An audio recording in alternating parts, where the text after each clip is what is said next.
Viral তালতলায় চারিদিকে শুধু মারামারি আর মারামারি। বড় বিপদে পড়ে গেছিলাম আমরা ভাইরাল তালতলায় ঘুরতে গিয়ে, সেটা শুধু আমরাই জানি। প্রথমেই তো যখন মেলার ভেতরে যাচ্ছিলাম মাথা চক্কর দিচ্ছিল এত ভিড় দেখে। দেন যেখানে ফাংশন ছিল সেখানে খানিকক্ষণ দাঁড়াই, বেশ ভালোই লাগছিল, গান চলছিল, আমরা একটু গানের সঙ্গে সঙ্গে নাচও করলাম, ভালোই বেশ মজা করে কাটাচ্ছিলাম। তারপরে আমরা যাই তালতলার দিকে। আর এখানেই ছিল যত বড় ঝামেলা, মানে ঝামেলার পর ঝামেলা, একটু হাঁটছে আর ঝামেলা বেঁধে যাচ্ছে। এই দেখো এখানে আর ঝামেলা বেঁধে গেছে। গন্ডগোল ঝামেলা হবে না বা কেন, এত পরিমাণ ভিড় ছিল, যেখানে হাঁটাই যাচ্ছিল না সেখানে তো ঝামেলা বাঁধবে। মানে হেঁটে এগোনোই যাচ্ছিল না, এত পরিমাণ ভিড় ছিল।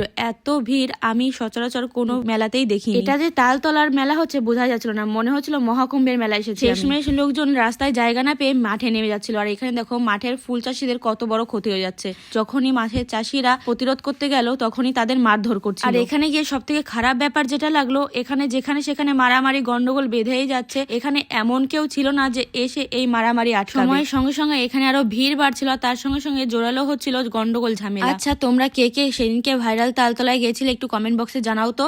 সরস্বতী পুজোর দ্বিতীয় দিন এই অনুষ্ঠানটা ছিল। মানে কি বলবো, সত্যি সত্যি এত বড় বিপদে পড়বো ভাইরাল তালতলায় গিয়ে কোনোদিনও ভাবতে পারিনি। মারামারি দেখতে দেখতে আর ভালো লাগছিল না। দেন ওইখান থেকে আমরা বেরোনোর ডিসিশন নিই, আর বেরোতে গিয়ে আরেক ঝামেলা বাঁধলো। এখানে সুমনের বাইকে তারই ছিঁড়ে গেছে, বাইক স্টার্টই নিচ্ছিল না। অনেক কষ্টে ওরা তিনজন মিলে বাইকটা কোনো মতে ঠিক করে আমরা দেন ওই ঝামেলা থেকে বেরোই। কোনো ক্রমে প্রাণ নিয়ে বাঁচতে পারলাম ভাইরাল তালতলা থেকে। বাবা গো।